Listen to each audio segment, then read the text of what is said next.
Hello, good evening. So good to see everyone. I'm just taking a photo of my setup today.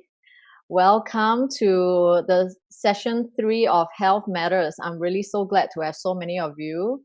You guys are the early birds. Give yourself a huge round of applause.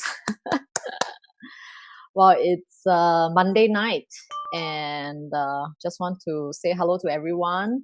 Thank you for being here. If you just had a long day of uh, work from home and home-based learning, and just pretty much being in the house, I want to congratulate you. Yeah, so when you're here, please first select the language so that you can hear.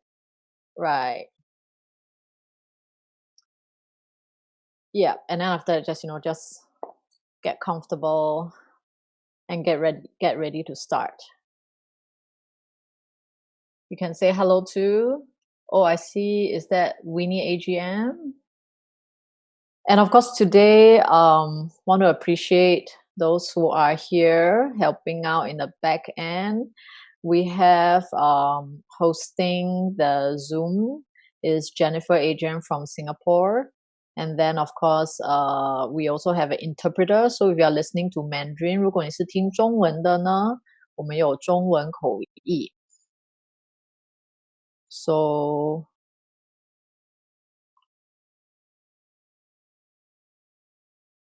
yay, welcome. Hello, Ming Jareen AGM from Malaysia. So I got a piece of feedback that the poster is not very clear. Is it clearer if Jennifer AGM, is it clearer right now? Let me take a look. Got some feedback that it's not clear. Okay, maybe the font is very fine. So next time I will increase the font.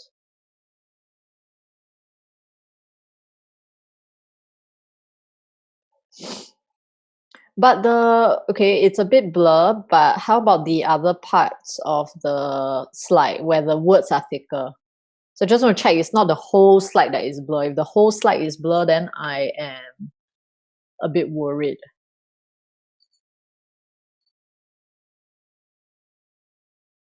Okay, good. All right. So, yep. There's a hand up. Oh, and we actually also have AGMs and partners from Taiwan. And of course, I was halfway through. I want to thank Ben Chang, Shunqing AGM from Taiwan, who is helping us to record this show so that it can be on replay. This event, this session today will be available for replay tomorrow from 8 a.m. to 10 p.m. on YouTube as well as on WeChat. That's correct.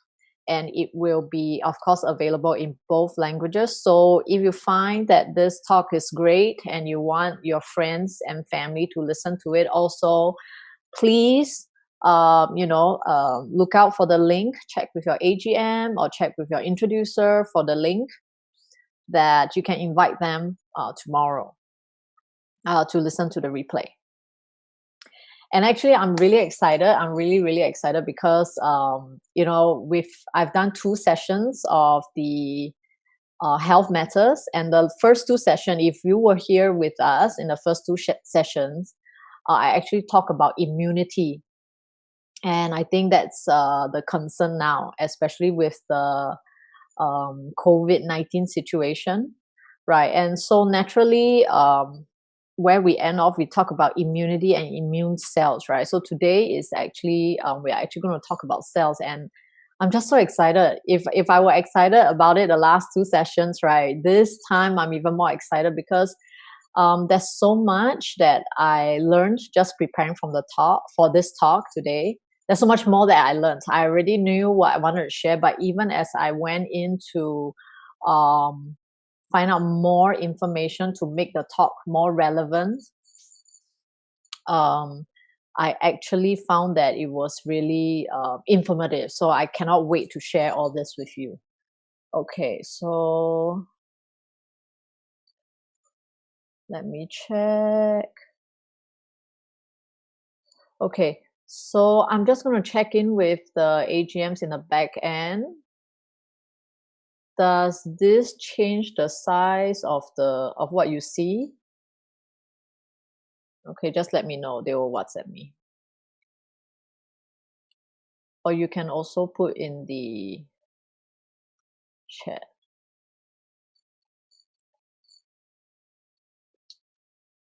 It actually shouldn't affect. It's bigger now, I see. Okay. Right.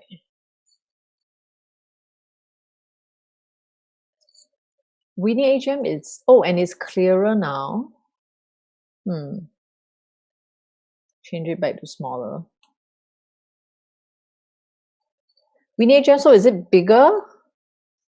It changed back to smaller. What happened? I don't know. Okay, so this, the good thing about COVID is that it actually gave me an opportunity to learn so much more about technology. So, okay, so this is bigger and clearer. What if I did this? Okay, that's the good thing about having a live audience. So is this better? Okay. And just to make sure that I got the whole thing, I didn't cut off any part. Okay, it's all right. Okay. Now, can you still see the screen share if I leave it like that now? Are you still able to see the screen?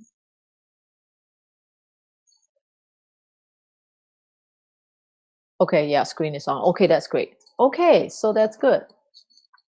Well, we're about 3 more minutes to starting. So I'm really glad to see so many people here.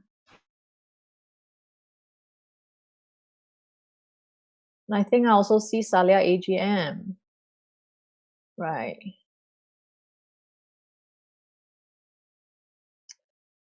Wow, I also see many partners from Taiwan. And I just got notification that the YouTube and WeChat link is sent as well. So if you have friends who don't know how to use Zoom, they can actually get the YouTube and WeChat link. So I'm also going to share it out in my group quickly.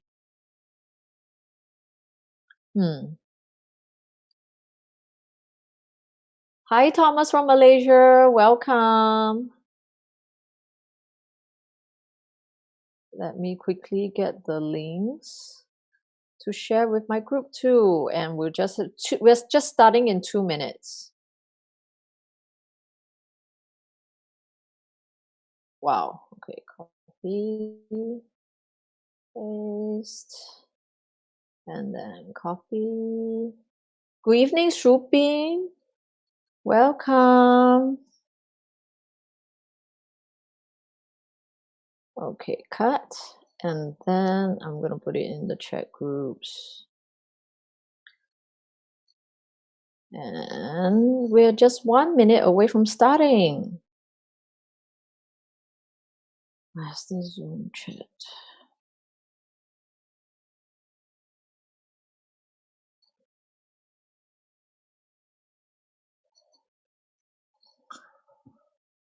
Okay, can share link here too or not? I will, because we are about starting soon. The screen of mine is not shared through Zoom. Maybe, yes, Jaslyn, AGM from Jakarta. Yes, there is a password, yeah. And Jennifer AGM, can you check on Daniel AGM screen? So could you just help him?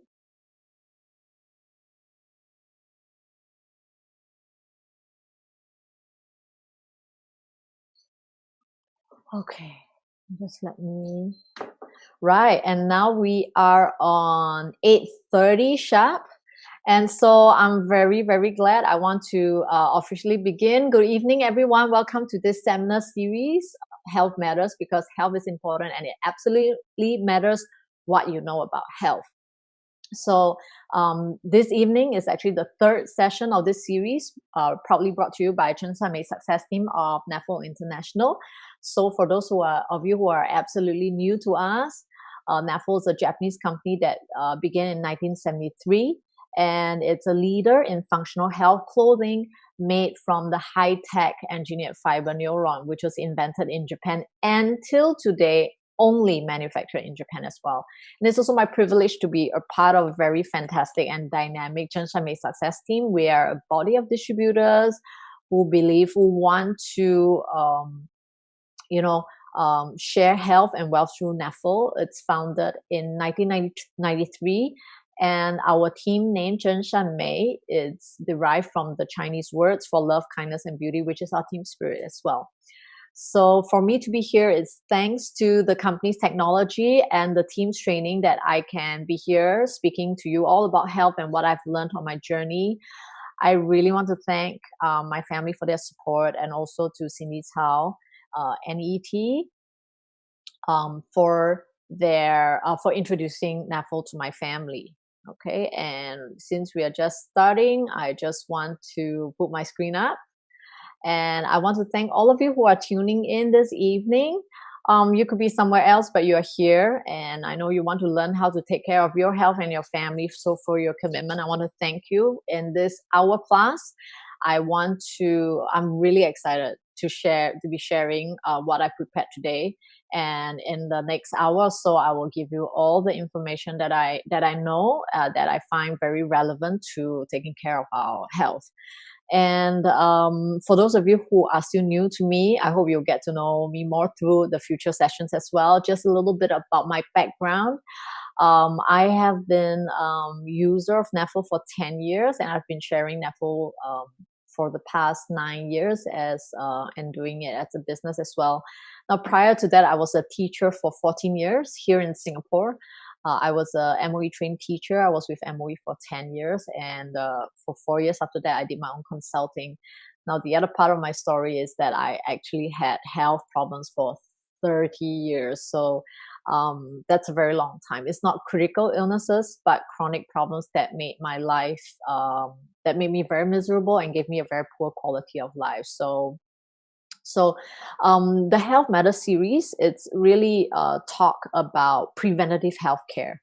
So I know that there are some people who are used to listening to health talks that maybe are from doctors or medical professionals, nutritionists, therapists, people like that. But actually, I'm coming from the point of preventative health.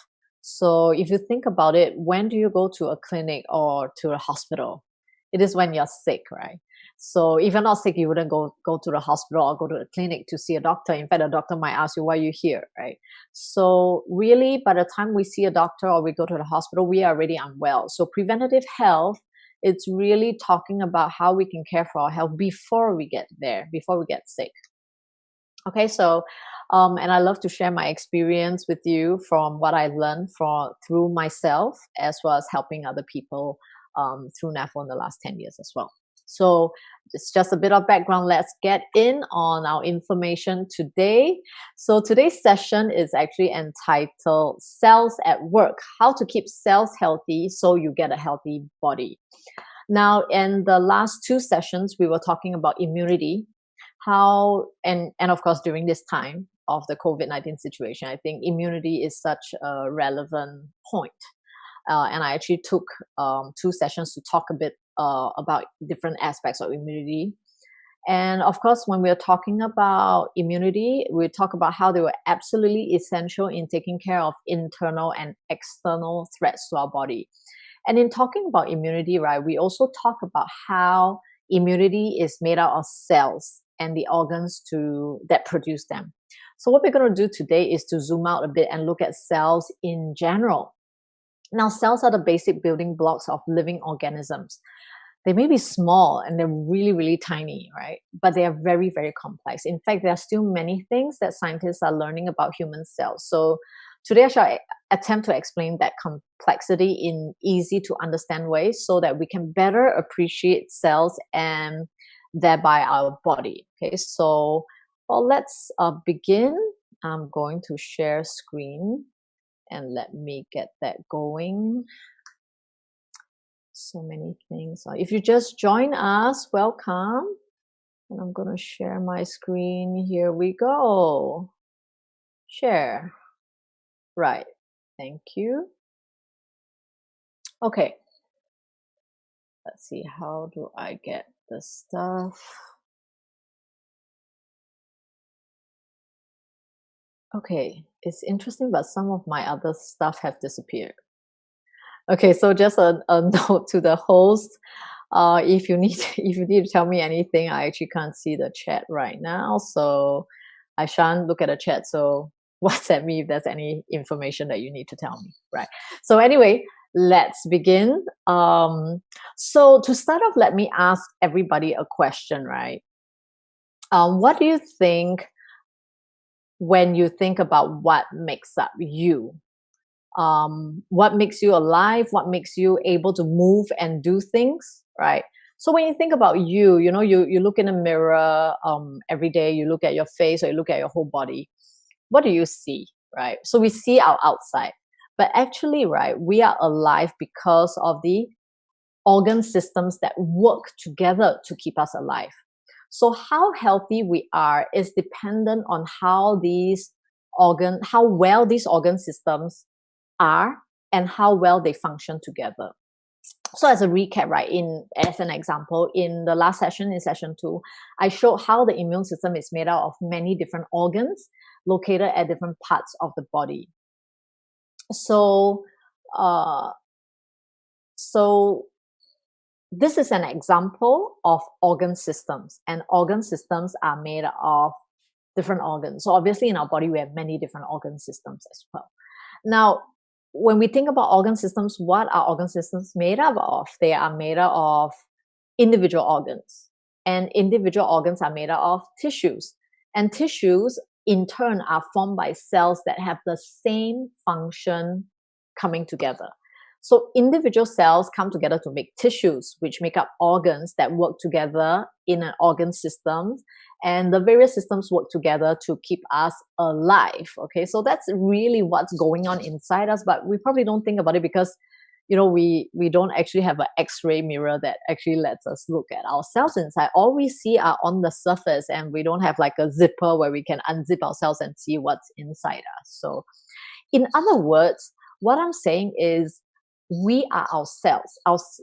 Our cells basically make up us. So how well our cells are will determine how well we will be. Okay, so I don't know how many of you noticed this. I had a member who texted me excitedly and said that, hey, your talk today is the same title as Netflix, as a Japanese animation that can be found on Netflix. And actually that is deliberate. Okay, so because you know, cells are really very interesting. And for those of you out there, you might be like me. Okay, when I was studying in school, I was really bad at science. I wasn't good at science at all, and actually, I didn't study biology as well. I was not very good at science. So I find that learning about cells, I actually found that this Japanese animation has very high educational value. And it's not just me who thinks it. According to 2 doctors, medical doctors who reviewed it, you know, there's a lot of like YouTube videos with like medical doctors watch certain things, right? And they give their commentary on medical dramas or TV shows, right? So, and sorry, I was a bit distracted about the stuff going on in the back end. So anyway, yeah. So these 2 doctors actually said that, you know, the accuracy or the educational nature of it is very high. So if you happen to want to learn more about cells as a family, maybe with your children, you can feel free to check it out on Netflix. Okay, Cells at Work. For those, just a caution, if you have young children, please watch it yourself first, as there are some dramatization that you might want to ascertain age appropriateness for your child. So anyway, I love this this animation, and it's very apt because it actually depicts cells as individuals working in a large metropolis in a city. So every person, every individual have jobs they have to fulfill. They run into problems and they have to work together. So this is very apt because, as you will find out in the course of today's session, right, I actually liken cells like people. They are really like us in many ways. Okay. But at the same time, this analogy of a city actually understates how immense our body and cells are. So, quick quiz. Do you know how many cells there are in a person? Okay, so this is how many cells there are in a person. That's a lot of digits. That's like 14 digits, 12 zero, and a 38. Okay, that is 38 trillion cells. Now, for those of you who are more aware, you might have seen this other figure, 37.2 trillion elsewhere. Now, 38 trillion cells is an updated figure in 2016. So in the animation cells at works and maybe at other articles that you find on the internet, they might still be, the older articles might still be talking about 37.2 trillion. But 38 trillion, 37.2 and 38 trillion, is it a lot of difference? Actually, it's a lot of difference. Now, trillions is a number that's very hard to imagine. So to help you visualize, right, I'm actually going to compare it to people. So this is our beautiful planet Earth. Right now, we have around 7.8 billion people on Earth, right? So 7.8 billion, that's 10 digits. And just now, 38 trillion is 14 digits. So if there are 7.8 billion people on Earth, right? And if I ask you to imagine, right, all the cells in your body are people on Earth, right? Then it would take about 5,000 Earths to fill up, our cells. So if cells were real people living on Earth, we don't need one or two are not enough. We need 5,000 Earths. That's how many cells we have in our body. So there are some people who said, that actually we are like a mini version of a universe, because can you imagine like 5,000 planets floating around? That's how many cells we have. And this universe within us is what makes each of us so unique. And I hope to share this idea with you to get you excited about learning about cells, because we own ourselves. If as owners we don't even take the time to understand what our cells are, how they do work, then it's kind of a pity, because this is an amazing thing that we own, we carry around with us every single day. So I hope that this will spark your interest as we go through today's talk. Right. So today's talk will actually cover three parts. I will give you some basic info about how cells work and what they are. Okay. And number two, what problems our cells get into, and number three, what we can do about it. Okay. So let's dive in straight away. Okay, immediately. Right. So a cell fact number one is actually the cells. All our cells have the same DNA, right? So if it's me, my hair cell and my brain cell actually have the same DNA, but actually they look very, very different, right? So this same DNA, right, actually can be classified. It actually has 200 different kinds of cells. So these trillions of cells are categorized into more than 200 major types. Then, of course, there are subcategories, which is too much to talk about, right? That's really interesting, because cells belonging to the same person has the same DNA that differentiate into these different major types, and they specialize according to their function. And the most important thing is they stay that way.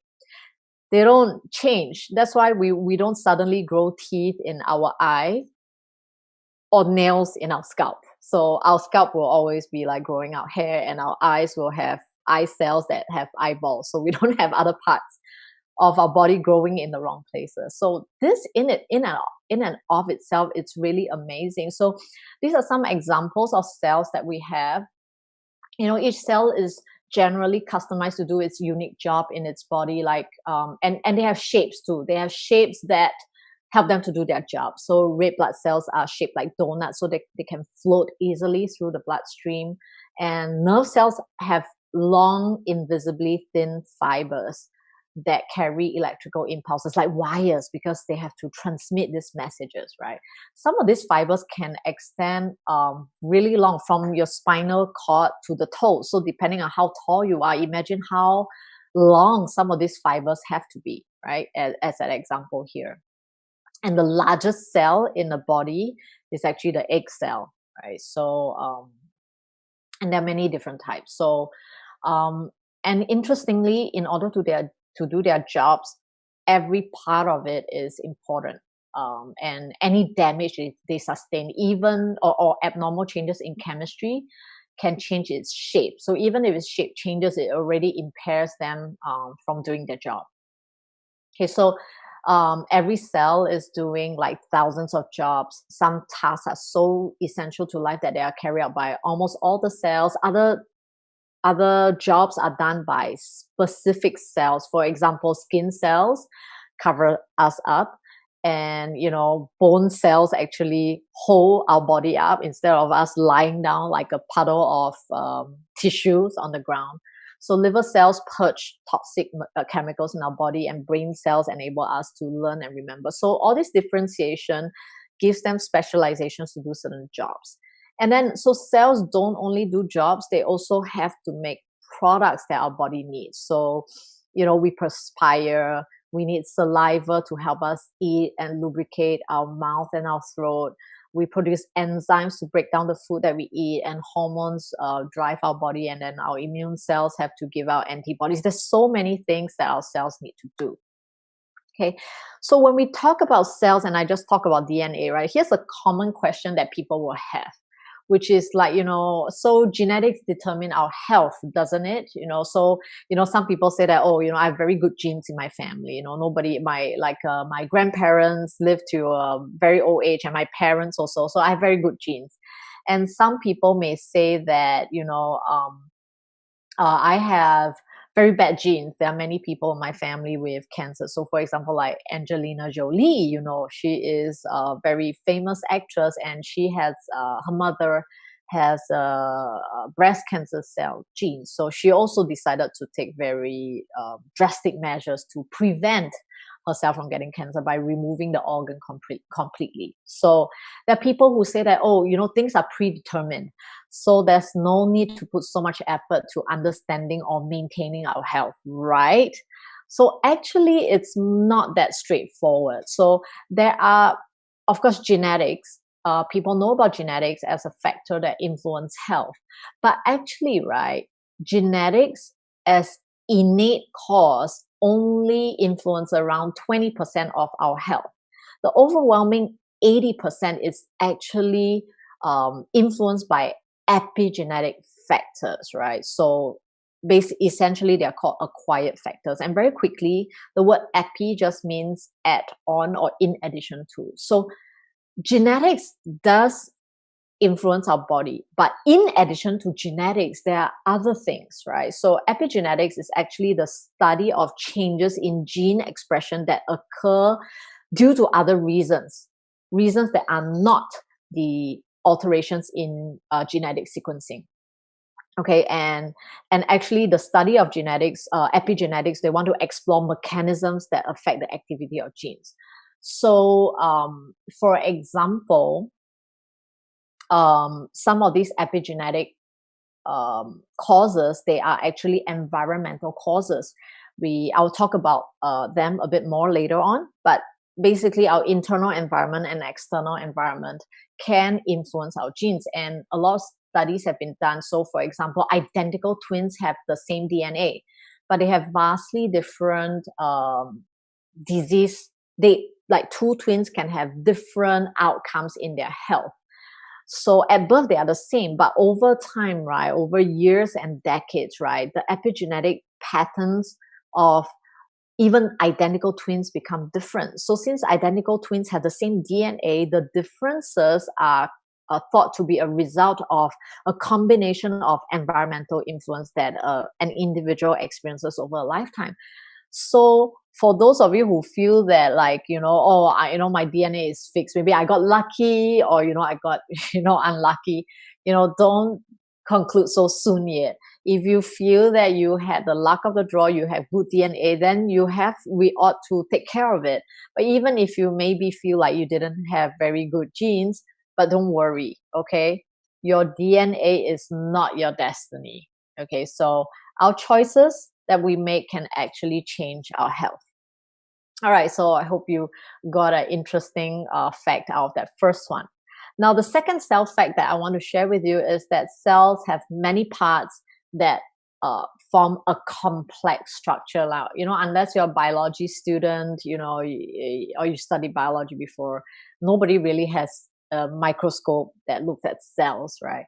So to help us understand cells, actually cells are really just like us. We have a lot of body parts. I'm sure you've seen pictures of our organs. We have a brain, we have skin, we have digestive system that actually, digest our food, and then our body converts it to energy. So at a cellular level, this is what a cell looks like. And don't worry, I won't go through all those parts. But I left the labels there just to show you that a cell is really complex and it has many parts. So for example, I'm going to attempt to do a pointer thing. All right. Okay. So can you see my pointer? I think you can see my pointer. So for example, this part is actually the nucleus. Right? The nucleus is like the brain of the cell. It's like the brain, right? And it actually holds the DNA inside here. So the DNA can give information to the cell on what work it should be doing, right? Okay, and then also there's also this outside. This is the cell membrane, okay, and then it's like our skin, and then there are these filaments that actually give the cell its shape and structure. So it's like the skeleton of the cell, and cells also have to move. So the skeleton actually holds it up and helps it to move. So of course, not all cells are shaped like this. I've already shown you shapes of different cells, but more or less, right? Cells have all these made out of these parts, maybe of different number and quantity. And I just want to highlight in this cell there, you can see three pieces of this tube-like thing. It is actually the mitochondria. So I just want you to look at it. It's inside the cell. I just want you to see what it is, because today we're going to talk a little bit about mitochondria as we move along. Okay, so just like us, cells are also very complex, and they have different parts that make up a cell's body per se, right? So I'm going to talk a little bit about cell membrane. So it's like the cell skin.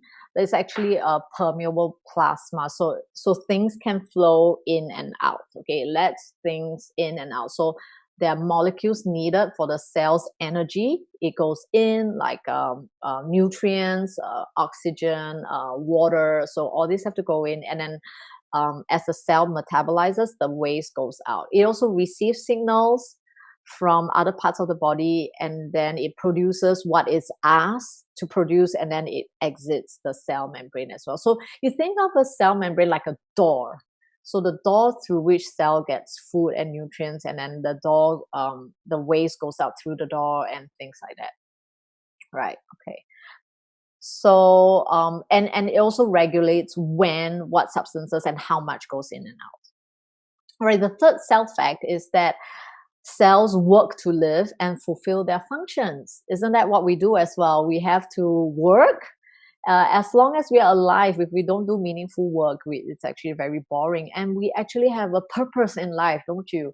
So some of us want to fulfill our social roles. You may be a spouse, a child, or you may be a parent, or you also have roles, what you're called, what you feel you're called to do. Some people like to teach. Some people want to create value in different spaces. Some people want to, make the lives of other people better in different ways. Okay, so yeah, so cells are like that too, just like us, right? So in order to live, the process of being alive, it's what the term cell metabolism means. So the chemical process necessary to maintain a cell's life is called cell metabolism. So just like we have to stay alive, we need oxygen, water, food, sunlight. Yeah. So the cell also needs these things. So in order to do that, right, actually, the various parts. So I show you the picture of the cell just now. So various parts of the cells have two major jobs. They take in substances and break them down for energy, and then they also use these substances to synthesize things that the body needs, that the organ needs. So yeah, cells are actually very, very busy. So one of the most vital part, right, of the cell that involves keeping the cell alive is, ta-da, the mitochondrion. So just now I highlighted you to the mitochondrion within the cell. So you got to remember how small this is, because the cell is really, really, really tiny, so tiny that you need like microscope to see. And we are talking about a small part of the cell, right? So I'm going to stop share for a while because there is some technical challenges, but I'll continue sharing. Okay. So the mitochondria, while the thing is loading again. So the mitochondria, um, it's the most vital part of the cell because it is the part of the cell, right, that is the powerhouse of the cell. So all cells need energy, and it's produced by the mitochondria. So can you imagine, right, your handphone running out of battery? Or can you imagine your house got no electricity?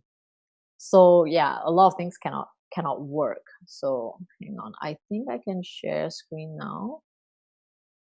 Let me see what's going on. Oh, I actually, okay, this is not working. Just a moment, please. No, I'm imagining everyone being very, very patient behind the screen, even though I don't see anybody at all. And actually, wow, this is really interesting.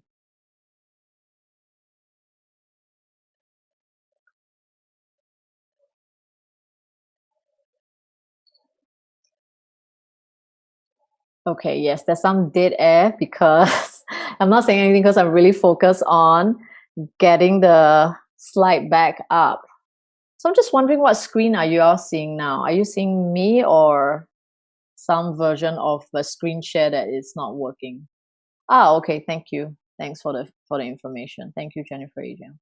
So I need to go back to mitochondria. Let's look for the mitochondria. And then let's see if I can make this work. Please work. Okay, yes. And then I go click this. Share. Ta-da! Whew. Okay, thank you for your patience. This is like every time I get things going again, it's like a little miracle that happens, right? So this big miracle of life made a little miracle happen. Every day is full of miracles. Okay, so right, coming back to mitochondria. So mitochondria is the powerhouse of the cell. So the cell, sorry, can I just get some feedback that you all can see my screen? Yeah. Okay. Yes, can see. Thank you. Yeah. Just before I carry on. So that's great. Thank you. Thanks. Thanks. So so you got to remember that our cell is really, really so tiny, and the mitochondrion is part of a small part of the cell, right? So very quickly, and it's absolutely essential. Okay. So what's the job of mitochondria is to use oxygen to convert food molecules into energy for the cell. Now, humans need a constant supply of cellular energy to survive because we are made of cells, every part of us.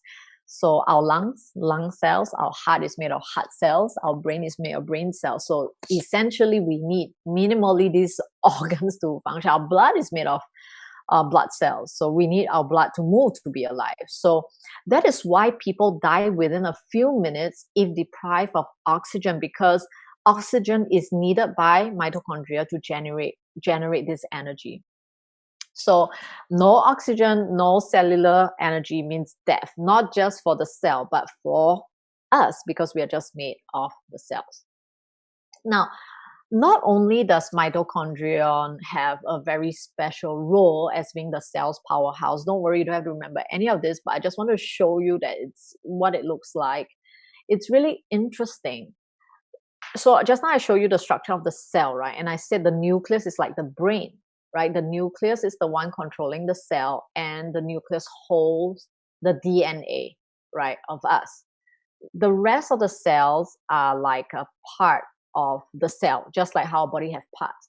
Now, the mitochondrion actually has its own DNA, and because it has this DNA, right, it can actually choose to multiply when needed, when maybe in cases where that part of the organ or tissue needs more energy for some reason, right? So it can actually duplicate, and because it has DNA, it can actually talk to the nucleus, right? So it's very fascinating. I mean, these are just information I share with you to tell you how special and how important the mitochondrion is, right? So cells that need to produce a lot of energy, right, are packed, jam-packed with mitochondrion. So examples of cells that don't need much energy, like our skin cells, right? Each one contain only a few hundred, only a few hundred, okay? So, but for muscles, especially our heart, not even all our muscles are working all the time. When we're sleeping, most of our muscles are relaxed, actually. But our heart, even when we are sleeping, is still working. So it's an incredibly durable machine that is designed to produce an extraordinary amount of this energy, right, required for non-stop pumping. Our heart pumps 100,000 times a day, so every day for your whole life. So to do this, right, each human heart cell contains several thousand mitochondria, right, around 25% of the cell's volume. So this is really fascinating. So different parts of our body, the cells are made up of different amounts of mitochondria, but all need mitochondria because it actually generates the energy that the cells need to be alive. Right. So these are just three facts. So another way that cells are like us is, do you have problems in life? Right now the whole world is facing a lot of problems. So cells also have problems. They are like you. They also face problems. So earlier on, we talked about genetics and epigenetics. So epigenetics, we want to look at how cells can be influenced by other factors. So we talked about internal and external environments. So internal environments, right, can influence the chemistry and thereby how our cells respond.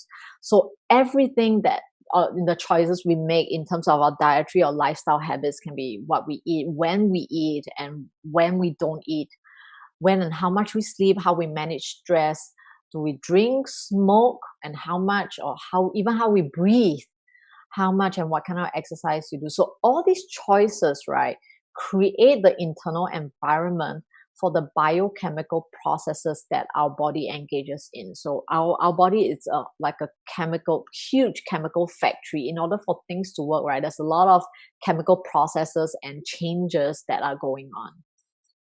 Now, in terms of the external environment, right, there are largely factors that are invisible to us because either we can't see them or they are so much part of our life that we don't notice them. And usually there are factors that we cannot control as well. Fundamentally, when we think about the external environment, the factors, we want to look at things and ask ourselves what creates oxidative stress versus the things that can reduce oxidative stress. So we really want to look at this. This is important. So what is oxidative stress actually? So oxidative stress is what occurs when the body has a shortage of antioxidants to neutralize free radicals. So in our body, right, we actually produce free radicals. Now this is balanced by antioxidants that our body also produces. So our body is really amazing. Um, Everything is about balance. So in the process of living, using up oxygen and using up nutrients, free radicals are produced, but our body will also have its mechanism to produce antioxidants to balance. So, it's normal. But however, right, there are instances where there's an imbalance. So that is what creates oxidative stress, and long-term shortage can actually lead to long-term imbalance. So long-term shortage of these antioxidants can actually lead to chronic diseases. So how does that actually happen, right?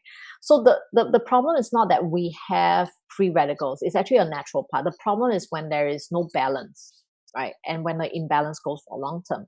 So why is it that when there is imbalance and there's too much free radicals, right, it is bad for our body? So free radical is a molecule that has lost an electron from one or more of its atoms.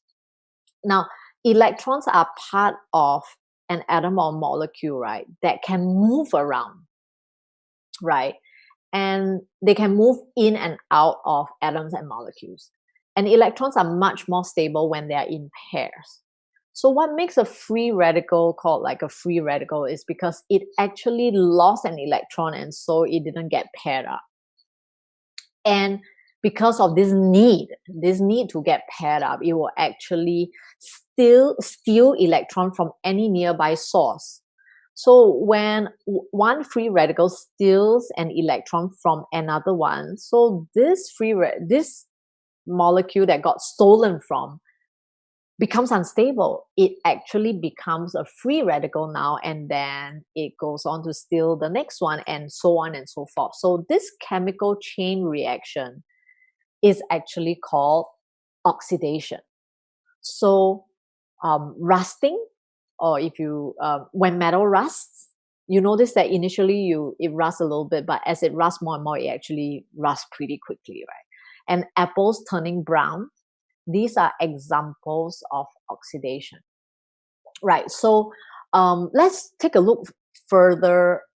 So oxidation causes aging and disease. So let's see, right, how this manifests in terms of cells. So I said cells have problems, right? So the first problem they have is environmental factors. External environmental factors create oxidative stress for the cells. So remember I said that oxidative stress comes out when there's an imbalance between antioxidants and free radicals. So sometimes our body will have imbalance, but if it's just a little bit, it's okay. Maybe the body can overcome it. It's just temporarily. But what happens is actually our environment, right, it actually brings a lot of free radicals into our body, much more than just what the body produces. So it cannot possibly have enough keep producing more antioxidants, because these free radicals actually come from outside. So there are a lot, plenty. In fact, I give a whole talk called Modern Health Threats and Our Countermeasures about what these and external environmental factors are, and actually how they work. But of course, I won't go into that here. I'll just give examples. So for example, sun has harmful radiation and UV, so that when it goes into through our skin, it can actually change cells. Of course, there's pollution, and of course vehicular emissions as well. Now you may not see it, you may not be staying in a place where there's a factory and there's smoke coming out of the chimney, but basically in the air, it's diffused in the air already, so that there's a lot of pollutants in the air which we cannot see with our naked eye. Then, of course, cigarette smoke, first-hand, second-hand, and have you heard of third-hand smoke? Third-hand smoke is where the smoker and his smoke is no longer around. So the smoker takes in first-hand smoke. If you are beside the smoker, you take in the second-hand smoke. But in places where smokers have smoked before, the pollutant particles actually stay in the surrounding, like the paint of the wall. If you're in a vehicle, like a coach, like a bus where people smoked inside, maybe the driver, or a car where the driver has smoked inside, actually the cigarette smoke lingers in the fabric, in the upholstery, in the crevices of the space, right? So that's third hand smoke. And then of course in food, in produce, there's a lot of chemicals right now, um, or medicines in vegetables and livestock as well. Then of course in cleaning products and body care products, there are also a lot of chemicals, um, makeup, right? And of course, most people don't expect it, but in your own homeland, this is a picture of a beautiful home, right?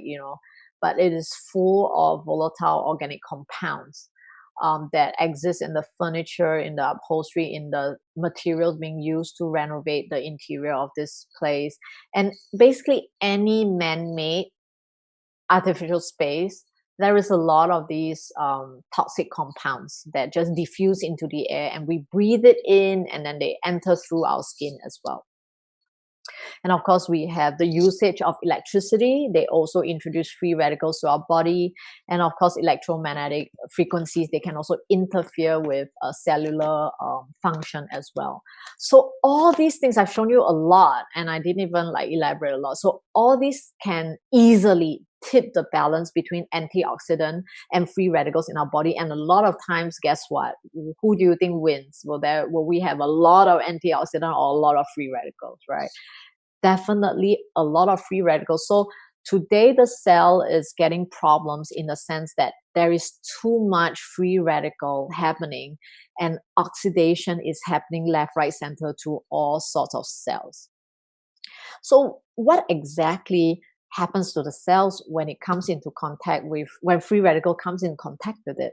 A specific problem that the cell gets into is that the cell membrane, the permeability decreases with oxidative stress. So when you have free radicals that come into contact with our cell, it actually affects the cell membrane. So earlier on, I talked about the cell membrane. It's like our skin. It's like the skin for the cell. It holds it in. But more importantly, it's like a door. It's a passageway. Things go in and out, and the cell membrane controls how much and when things go in and out. Now, when cell membrane is not permeable, substances cannot move in and out easily.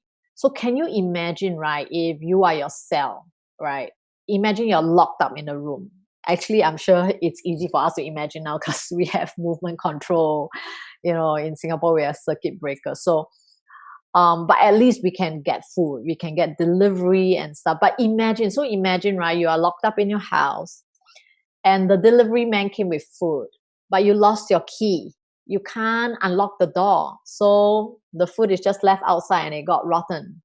Imagine you're locked up in your room and you don't have the key and you can't go to toilet, right? There's no ventilation, there's no air, you cannot get messages, you don't know what you need to do. That's basically what a cell experiences when the cell membrane becomes less permeable due to the attacks of free radicals, right?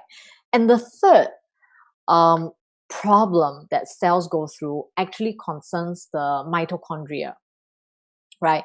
And this aspect, right, in terms of mitochondria going through oxidative stress in particular, if this talk is technical at all, right, this is the part where it gets the most technical. I hope so far you found it like pretty layman's term and easy to understand. But basically, I want to spend a little bit of time talking about this because mitochondria is actually what gives us energy. It's actually what makes us alive. So something happens to the mitochondria, which actually explains a lot of things. So just bear with me, okay? And don't worry, I promise that it'll be very simplified. So you remember, so what I'm saying is, so we have all these oxidative stress factors, basically oxidation or free radicals attacking our cells. Now, mitochondria is a part of the cell, right, that is easily oxidized. So think of the apple turning brown, right, and getting oxidized. Mitochondria, that happens to it as well. So just quickly review, it generates cellular energy. So what it does is it takes oxygen that the cell takes in, and then it converts sugar or other nutrient molecules. It converts it, it uses the oxygen and convert it to energy. So just think about other processes that you've seen before that requires oxygen, like burning. If you want to burn fire, you have to have oxygen. If you want a metal to rust, right, you have to expose it to air. If you coat the metal with oil or you wrap it up, right, and don't let it touch air, it can't rust. So they all require oxygen. Now, mitochondria is the part of the cell, right, that keeps coming into contact with oxygen because it's the part where it burns the oxygen. So using up oxygen is essentially oxidation, right? So in an ideal process, the whole chemical process, right, will end up with carbon dioxide and water, which are then which are produced as waste, and then it just comes out of the cell, and the body systems will get rid of it. That's how we breathe out carbon dioxide, for example, right? So the process of generating energy by the mitochondria is actually very, very complex. But in short, right, it's a multi-step process where electrons are being moved around. So in a process where electrons are being moved around, right, energy is being released. And that's how the cell generates energy for itself. So in order to move these electrons around, right, and also to generate the energy, the oxygen molecules to go from oxygen to become water, right, it needs to get electrons. So I said electrons need to be moved around. So oxygen needs to get electrons. So when oxygen doesn't get enough electrons, right, instead of becoming water, it actually becomes a reactive oxygen what is known as reactive oxygen species. In plain terms, it's just a free radical that is made of oxygen. So it's an oxygen free radical, right? So these pollutants, right, actually create oxidative stress for the mitochondria, right? So I explained all that. What's the summary? Very simple. Okay, so the cell has to generate energy to live. So mitochondria does that. Now, while it generates energy, right, free radicals increase because, sometimes there's just not enough electrons, or like just now I mentioned, there are processes in the environment that let more free radicals enter our body. So those electrons that maybe ought to be used by the oxygen, they got used up by the other free radicals who are going around stealing electrons, right? So now these free radicals, oxygen free radicals, they have to steal electrons from other places, right? So it creates other unstable molecules, and then it creates this chain reaction. So when this happens, right, the mitochondria gets damaged. Now remember, the mitochondria produces energy for the cell. Imagine it gets damaged. Imagine the battery on your cell phone gets damaged. Can you use your cell phone? We can't anymore. So damaged mitochondria, right, will let the cell reduce the energy, and thereby the cell function lowers. Now this is really critical, because remember how I said everything is related? When you have decreased cell function, the tissue function also decreases, and the organ doesn't function as well, and then of course it affects the organ systems. So this is why for some of you, maybe you have already attended some of our talks, such as negative ion talks given by different speakers. You have heard heard speakers say that oxidation is the root cause of disease. Actually, what I describe as happening to the mitochondria is the description of how come oxidation is the root cause of disease. Because disease simply comes from cells, is a result of cells and tissues and organs not doing what they're supposed to do, right? So the functions are not being done, and that is why we get deficiencies in our body, and then symptoms occur, right? So so this is I hope I made it as plain as simple for you. I think to me that's quite easy to understand. That's how I understood. It's definitely, I want to say, it's definitely way more complex than this. I actually oversimplify it just so that we can get the idea of it, right? Now, this part about mitochondria and why I spend a little bit of time talking about how it gets damaged, because producing energy is just one of the function, one of the most important function of mitochondria. But actually, it also helps the cell to store calcium for cell signaling. So cells have to talk to each other. The nucleus within the cell have to have message go outside of the cell, and the outside of the cells have to send messages. Other cells have to send messages to cells. So if the mitochondria is it's not able to function properly, is damaged, then this function also goes down. Cell signaling goes down. Mitochondria also generates heat, and mitochondria also mediates cell growth and death. So today is the first part of is today the third session. It's about cells at work. Now, next session, I'm actually going to talk more in depth about cell growth, how we repair our body, and also what happens when cells don't do what they're supposed to do. So this cell growth and death, I will talk about more in the next session.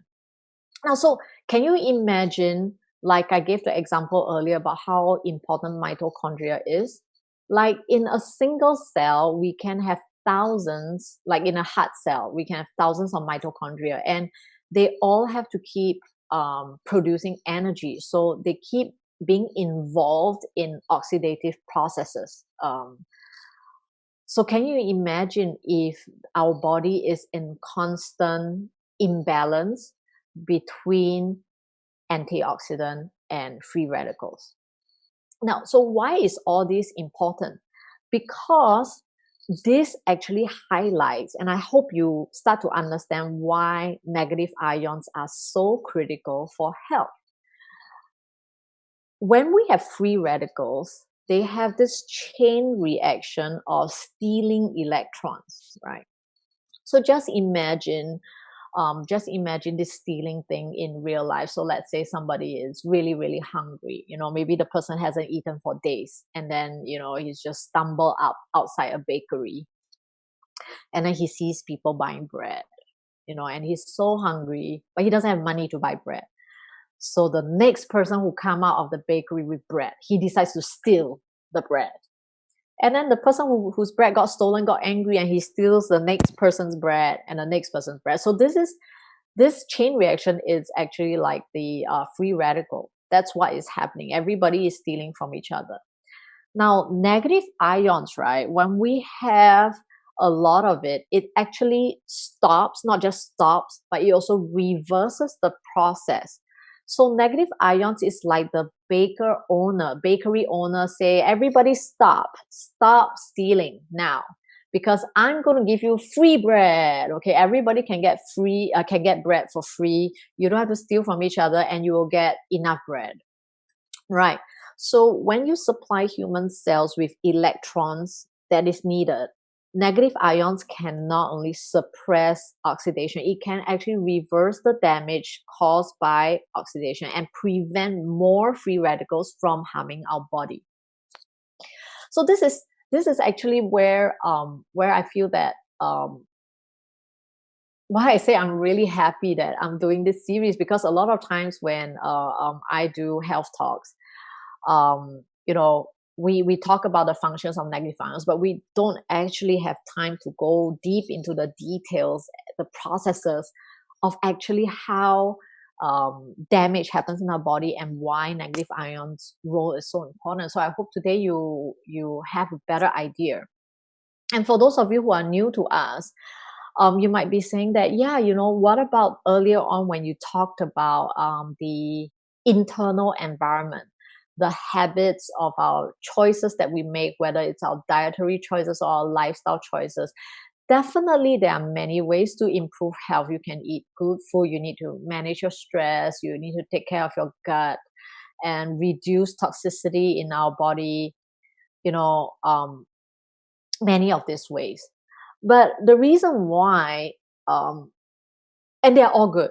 Please, if you are doing that, continue doing it. For me, if in order of priority, I would say that negative ions is very important, because we all have to do this thing somewhere, right? So we have to sleep somewhere, right? When you are eating, you have to eat somewhere, and when you have exercise, you are exercising somewhere. When you're doing deep breathing or meditation to relieve your stress, you are doing it somewhere. Now, what if you could do it here in a place like this, in forest and waterfall, where it's so natural, where you don't have the external environmental free radicals coming into us, right? Wouldn't that make all the difference? So if you could be doing a lot of exercises or sleeping well, but if where you're doing all these healthy things is actually at the same time filled with all the unhealthy things, because all of us, especially right now, we can't most of us can hardly go out, so we are really 24/7 right now in a man-made environment. So it's a bit like the analogy I give, it's a lot like, taking care of a fish. Most fundamentally, what the fish need is a clean environment to stay alive. Of course, he needs food as well. A fish cannot live without food, but the fish can definitely not live for a long time um, if if the water is dirty or even poisonous or toxic. So this part is important for us to understand in terms of priority. There are many good ways to take care of our health, but if you think about what I talked about, cell processes, even if you give yourself very good food, but if your cell is being compromised, your cell permeability is reduced, maybe the good nutrients aren't even going into your cells. The good thing about negative ions is it doesn't require the process of digestion. We actually take it in through breathing and through our skin, mostly through our skin, 85%. So when it enters our skin, it goes straight through into our bloodstream and it's carried wherever is needed for our cells, right? So there are so many. There are so many benefits of negative ions, and today now I hope you understand better when I talk about increased cell metabolism. So the cells are livelier, the cells can live better because negative ions feed to the needs of the cell, whether it be the cell membrane, the processes involving the mitochondria, and all the other parts that I didn't get to talk about, right? So the cells are more alive, and when you're more alive, you can do your role better. So it's really, really good. Now, of course, in the coming weeks, I'll talk about the other parts as well. But many people are very amazed by how quickly, people who use NAFL sees results in terms of improvement in their health. And this is not only because NAFL has got the 4 major functions. Did the slide just skip? I'm not sure why it skipped, but I will go back. Can I go to the previous slide? Okay, right. It's okay. Anyway, the reason why negative ion clothes by NAFL works so well is because by far is the only invention that can fulfill the 3 conditions the body needs to absorb negative ions. Now, there are many different sources of negative ions. I won't really go into them right now, but basically there is no other one that can fulfill these 3 conditions for necessary for absorption in the body. So negative ions is very good, but if you cannot deliver it in a way that the body needs to use it, then it's not very good. It's like putting a plate of broccoli on the table and telling your child that, broccoli is very good, it's got a lot of nutrients, but your child won't eat it. Does the broccoli's goodness have anything to do with your child? No. So these 3 conditions are high density of negative ions, long duration, you need it 24/7 because our cells are at work all the time. Even when we are asleep, our blood is still moving, our heart is still pumping, our liver is processing even more. So all the time our cells are working. And in order to work, you just remember mitochondria is working all the time as well, right? And of course, direct contact. the negative ions has got to be very near the skin, which absorbs it. If it's too far away from the skin, even just a meter away or more, it actually neutralizes the environment rather than getting into the skin. So when we talk about high density, what are we talking about? We're talking about per cc of air, 100,000 to 500,000 negative ions. It actually raises the natural self-healing ability of the person. After today's, where I go in depth describing the processes of cells, I hope you can see that, and also the next session as well, because cell division and cell repair, cell renewal is necessary for self healing. But basically, when your cells are healthy, then they can work to repair and heal the body. So we need a large level of negative ions. If you still remember, how many cells do we have? 38 trillion cells. So, and then you compound that with the amount of environmental free radicals that exist around us. So we not only need a high density of negative ions for our own body's needs, we also need to neutralize. So always remember that oxidative stress happens when there's an imbalance, when there's too much free radicals. So in our time and age right now where we are living, I would say that most of the time is imbalance in favor of free radicals. So we really cannot do with, we really need to do with a lot more negative ions. Now, if we have 50 to 100,000, it can actually disinfect and deodorize and also detoxify. So we actually accumulate a lot of toxins in our body over time. So it's very important that the body's processes is able to detoxify the toxins that get in. 5 to 50,000 can strengthen immunity, and 1 to 2,000 is minimal for healthy metabolism. So remember, metabolism means staying alive, the mechanisms to stay alive. So in order for our cells to stay alive, we need minimum 1,000 to 2,000 negative ions. And when we have too little negative ions, it actually induces physical disorders. And again, after today, I hope you can see that more clearly, because cell dysfunction accumulated over time through tissues and organ systems, it actually induces physical disorders. And I can tell you, you won't feel that. I mean, you don't feel your mitochondria being oxidized. You don't feel your cell membrane not becoming more permeable. We can't feel a lot of these things. But what we do feel is, after years and decades of cumulative cellular damage and thereby tissue and organ damage. Right?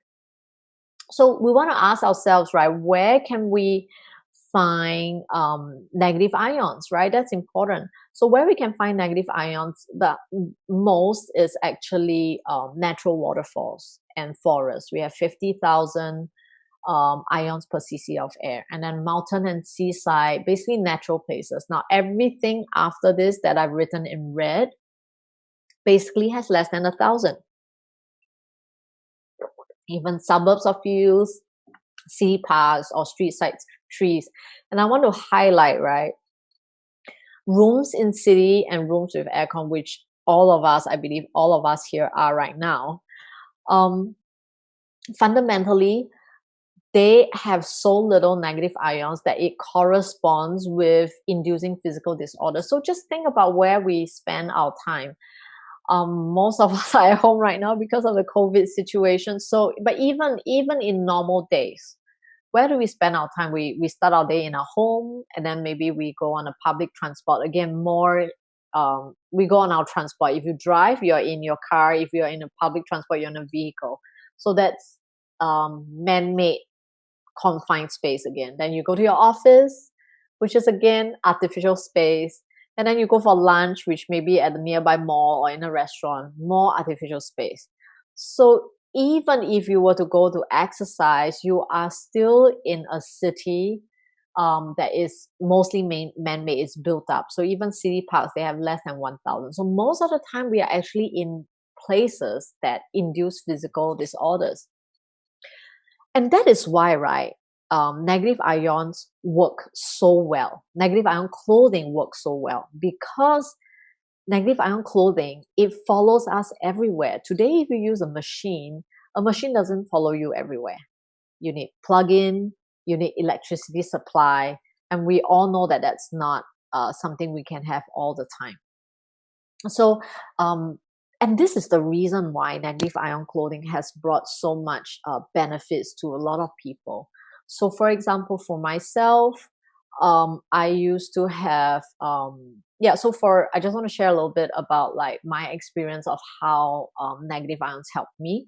So of course I shared my testimonial about being unwell for 30 years, and I think definitely before I started negative ions, wearing negative ion clothing, I was about 33.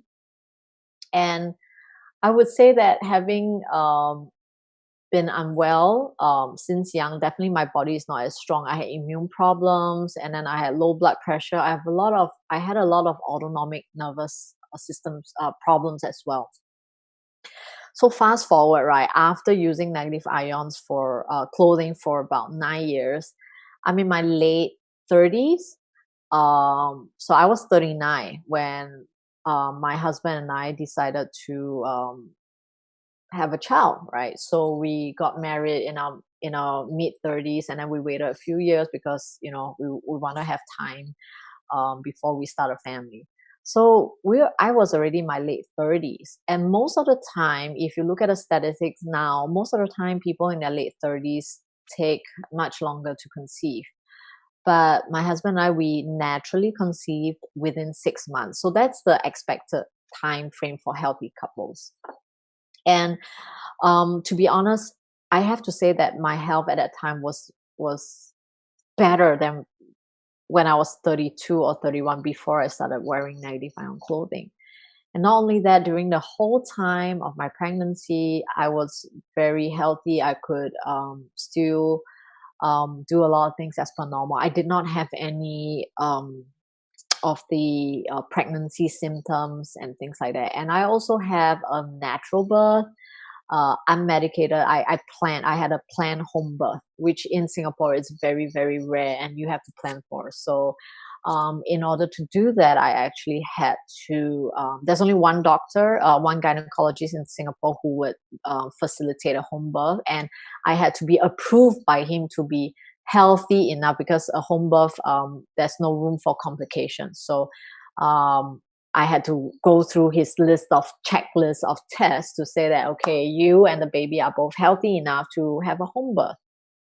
So of course, there isn't another me to compare if Jamie 1, who didn't wear negative ion clothing for the past 9 years, and Jamie 2, who wear negative ion clothing. But given my medical history as well as my health problems, I don't think I could possibly have such a easy and smooth birth with my health last time. So definitely negative ions has helped me rejuvenate my cells, keep my cells young, and for all these processes to work. So the other experience I want to share is actually of our Sunny AGM in Taiwan. So Sunny AGM is one of our speakers who have who speak very frequently. She comes from a family of 10 doctors, 8 Western doctors, and 2 Chinese physicians in her family. And she's a user of NAFL for more than 10 years as well. Now, her grandmother, whom I've met in person actually, prior to using NAFL, was already in her late 70s or early 80s, late 70s, I think. And she had so many problems. She had really bad joint pain, such that she could hardly leave the house. She also had urinary incontinence.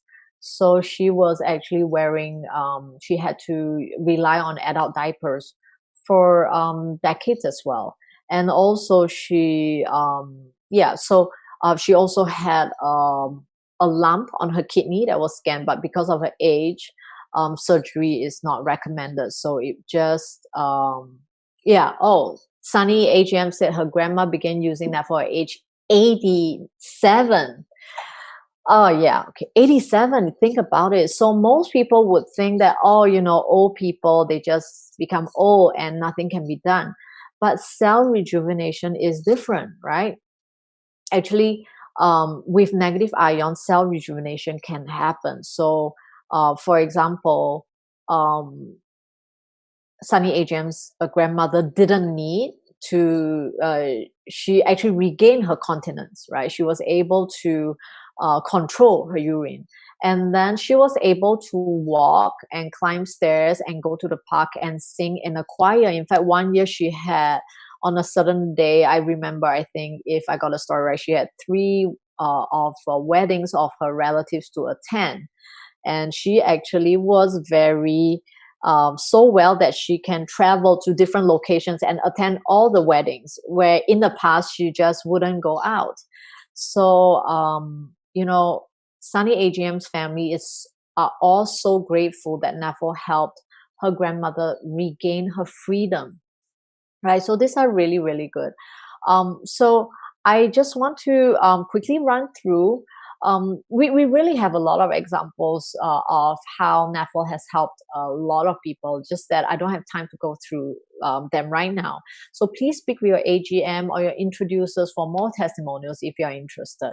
Now, of course, you want, in order for the effects and the benefits of negative ions to work, right? You have to use NAFO clothing in a way that supports the body, right? So NAFO clothing is a piece of technology that works its physics as well. In order to generate a high level amount of ions, you need a certain amount, a combination of clothing and items as well. So definitely go for the full set, because the full set is what can fulfill the three conditions of effective absorption of negative ions. So basically, the full set must allow, everybody's full set is different, but essentially it must allow you to wear the items in combination with multiple layers and change multiple times a day, because the clothing, although the negative ions will never wash away, you can keep washing and wearing, but it does get dirty because our protein enzymes and our perspiration, as well as any toxins that come out, get deposited on the clothing, and you have to clean it. The clothing has to be clean again for it to work. So that's why you have to change a few times a day, so that you have clean clothing to wear and access to the negative ions. So you wear them 24/7 and for 3 to 6 months, because cell regeneration generally takes that amount of time. Cell metabolism and renewal takes that amount of time, and results that you can see actually will have include both scientific indicators and personal evaluation. So if you are someone with an existing condition already, a chronic ailment maybe, so you are going to the doctor for regular tests, so you might see over time, in 3 months, 6 months, 9 months, and 12 months, and so on, that you can see some changes in those measurements. And you can also see personal evaluations where people say that, oh, after using negative ion clothing, I feel more energetic. Now, today's talk should help you understand why the person can feel more energetic. When we have mitochondria that's working better, we will get more energy. So what's in a full set? The full set includes items from different categories. The most important is the bedding, and then we also have undergarments, because the undergarments cover our skin and act as our second skin to protect us from the environment. We want to wear them in layers so that the negative static can be generated at a higher charge, higher volume, and that can not only um, provide the body enough negative ions, but it also creates a barrier with a lot of free radicals that are in our man-made artificial environment today. So supporters, as well as socks and outerwear, and of course our L-type fermented lactobacillus calcium. So this is like a overview for what products you need, and what combination is best for you, right? Please definitely ask the experts. Speak to your AGM. If you don't know who your AGM is, now is definitely the time to find out after the class. And if you like, you can get more information from your AGM, including even my testimonial, which I have shared with my AGM. My only request is, if you want my testimonial, please don't put it on social media.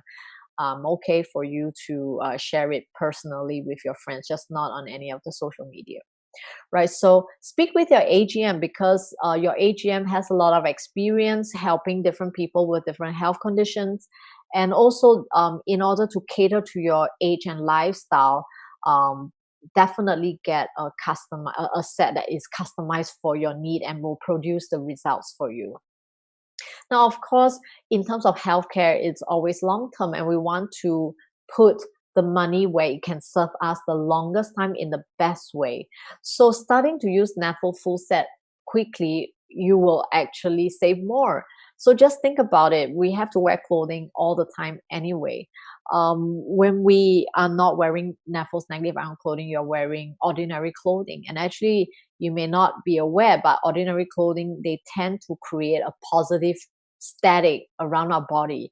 So that's the reverse of negative ion clothing. So wearing normal clothing is like, free radicals come to me more. But if you wear negative ion clothing, your body will have access to more negative ions, and that would actually help your cells be young and be working well.